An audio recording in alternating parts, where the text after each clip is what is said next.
समय चल रहा है, आप तो चुनाव प्रचार भी कर रहे हैं।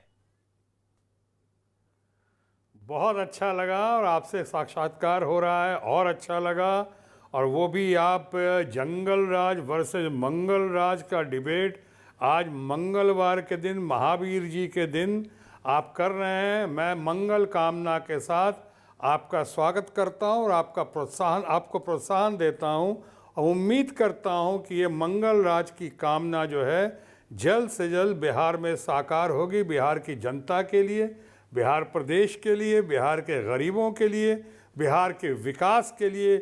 और बिहार में 4 चीज़ों की जो सख्त ज़रूरत है, P for peace, P for prosperity, P for progress and P for pride. इन चारों चीज़ों को हासिल करने में आपका मंगल कामना बहुत रंग लाएगी। यही हमारी कामना, शुभकामना, मनोकामना और प्रार्थना है। आपका बहुत बहुत धन्यवाद अमीश देवगन जी। सिन्हा साहब, मेरा सवाल आपसे पहला यही है, क्योंकि आपने खुद जंगल राज और मंगल राज की बात कर दी, तो देश के प्रधानमंत्री कहते हैं कि अगर जंगल राज लाना है तो ये आरजेडी और कांग्रेस वालों को लेकर आओ, और अगर सुशासन लाना है तो फिर एनडीए की सरकार जरूरी है। वो तेजस्वी यादव और राहुल गांधी को डबल युवराज कहते हैं। आपके मित्र भी हैं प्रधानमंत्री मोदी, और आप उनके सबसे बड़े क्रिटिक भी हैं। क्या कहते हैं? देखिए, चलिए आपकी ही बात से मैं श्रृंखला जोड़ता हूं कि चल ज़रूरत में ज़रूरी हो जाते हैं। प्रधानमंत्री, माननीय प्रधानमंत्री जो हमारे दोस्त भी हैं, पूरे समाज के दोस्त हैं और देश के प्रधानमंत्री हैं, हम सब उनका आदर करते हैं। लेकिन इस घड़ी में, या संकट की घड़ी में, या चुनाव की घड़ी में, हम चाहेंगे कि वो हमें मार्गदर्शन दें, बताएं कहाँ पे विकास हुआ है पिछले 15 साल में। हमें वो बताएं तो सही कि जो स्पेशल स्टेट का दर्जा देने की बात हुई थी बिहार को, क्या दिया या कब देंगे।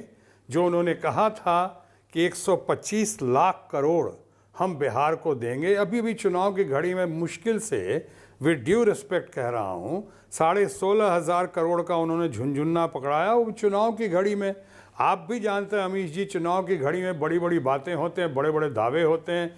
दुष्यंत कुमार की इन्हीं पंक्तियों की तरह कि कहाँ तो तय था चिरागां हर एक घर के लिए, और एक बार चुनाव ख़त्म उसके बाद कहाँ चिराग मयस्सर नहीं शहर के लिए। बात ख़त्म हो जाती है, हवाई हो जाती है। तो मैं विनती करूँगा प्रधानमंत्री जी से कि थोड़ा मार्गदर्शन दें। कहें तो सही कि जो यहाँ कहा था कि गांधी सेतु पैरेलल समानांतर फिर से बनवाएंगे, कहाँ गया? हवा में, या हवाई, या कागज़ों में रह गया? ऐसे बताएं, इतने सारे वायदे हुए, कुछ बता दें हमारे प्रधानमंत्री जी। मैं सम्मान के साथ कह रहा हूँ कि हिंदुस्तान में सबसे ज़्यादा बेरोज़गार हमारे अपने बिहार में क्यों हैं? क्यों 2 आदमी में से 1 आदमी बेरोज़गार है? क्यों हमारे जो मजदूर परिवार के लोग सड़कों पे हफ्तों, जिनका आप लोगों ने बहुत समर्थन किया, लेकिन हफ्तों पैदल चलते हुए, भूखे प्यासे, तड़पते हुए, तरसते हुए, न खाना न पानी, और वो महीनों लाखों लोग जिस तरह से कुछ ट्रेन के नीचे आ गए, कुछ ट्रक के नीचे कुचल गए, उनकी डेटा नहीं सरकार के पास, उनकी सहायता करने वाला कोई नहीं।